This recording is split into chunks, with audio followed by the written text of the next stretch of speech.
Oda, you was wrong for this one. How you gonna start probably the most anticipated flashback in One Piece history just to skip to the end? This some old bullshit.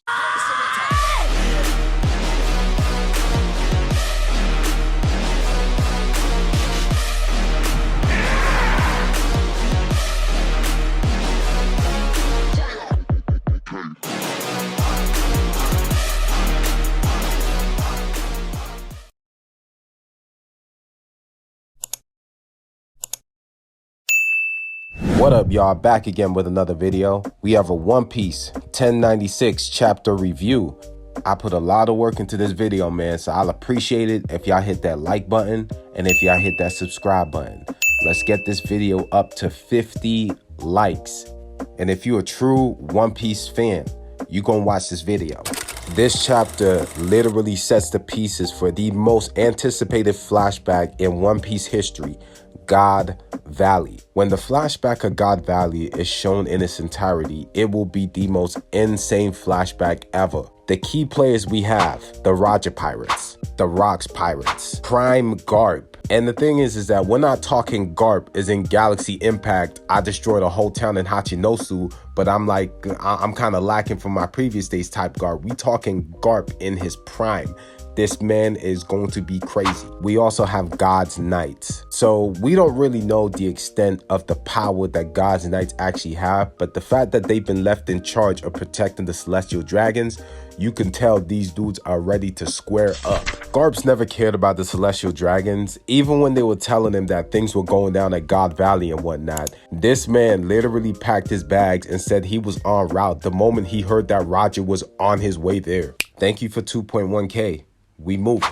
The murder festival was genuinely insane. They had all sorts of rules in place just to increase the excitement of the festival. So for example, there were about 150 rare rabbits, and then there were 13 super rares which were worth about 10,000 apiece. I'm talking like 10,000 points. Also, in these events and whatnot, there were never any survivors. So the fact that they gave false hope to the citizens, stating that if you guys survive at the end of the 3 weeks and whatnot, we'd let you go. This was done honestly to just increase the excitement for the chase itself. A slave who knows they have no chance of winning won't actually put up any form of resistance at all, therefore not making the game as entertaining. So the prizes for the actual festival are Kaido's Devil Fruit and Kuma's Devil Fruit. And interestingly enough, right, Ginny's actually a pro thief and she's a professional wiretapper, so she leaked all that information out to the neighboring islands, which is why so many crews are actually coming to God Valley. Man, I'm not gonna lie,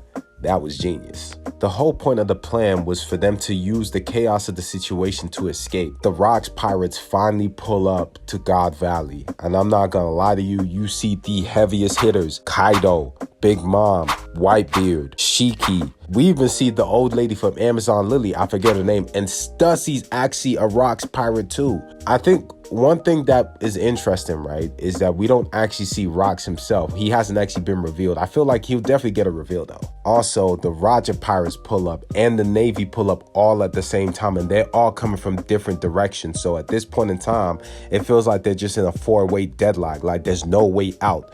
And within the chaos of that, of course, Ivankov and Kuma managed to get a hold of the Devil Fruits, right? And they were just about to eat it. And just before Ivankov takes a bite, Big Mom actually intercepts it and grabs the fruit from Ivankov. Could you imagine if Ivankov actually had Kaido's Devil Fruit? This man would actually be disgustingly broken. Narratively speaking, it does make sense that Big Mom does intercept Ivankov just because she was the one who gave Kaido his fruit. Kuma manages to eat his fruit, but he is intercepted by Jay Garcia Saturn. This definitely confirms that Kuma is on his way to Egghead, and he is definitely gonna save his daughter. But I think, this is just me speculating, Saturn's gonna die. And I mean, I feel like Saturn dying is gonna be on that whole it is what it is type timing, if you know what I'm saying. Kuma reveals to Saturn that he wants to use his power to save as many people as he can, just like Nika. And I mean, the look that Saturn actually has at Kuma really just shows to you how much they fear Nika, and just the fact that Nika's back as Luffy. And it makes me sit there and wonder, when Luffy's in the face of the entire Gorosei, I'm wondering how they're just going to react, because it seems like they've tried every means necessary at every point in time, historically speaking. Seems like they've just tried to just make sure that Nika doesn't come back in any capacity at all. And funny enough, God Valley happened years ago, but Saturn actually looks as old as he does now. He doesn't look any different. So it kind of makes me sit there and think, is Saturn like immortal, or does he just have like an extended lifespan? I mean, possibly, because Imu could be immortal, to be honest. I mean, we don't really know. Oda does his dirty, and he basically skips to the aftermath of the God Valley incident. Basically, Jenny, Ivanko, and Kuma escape. And I mean, they make it to the Sorbet Kingdom, and I mean, Ivanko goes his way, and Jenny and Kuma decide to stay in the Sorbet Kingdom to, you know, basically work hard and to help people. So to wrap up, I'm not gonna lie to you, I am still heartbroken at the fact that Oda pulled that Uno reversal card. He literally set out the key players to the God Valley incident, and this man cuts away at the last moment. It was like he started and then jumped straight to the end. And I mean, I get it, there'll probably be a point in time where he will show the entirety of the God Valley incident, and this just wasn't it. But man, the setup is beyond incredible. The fact that we have Prime Garp, Roger, and the Rocks Pirates. I really wanted to see what Rocks actually looks like, because I mean, we've seen silhouettes and their, you know, fan art online, but I'd like to see what he actually looks like.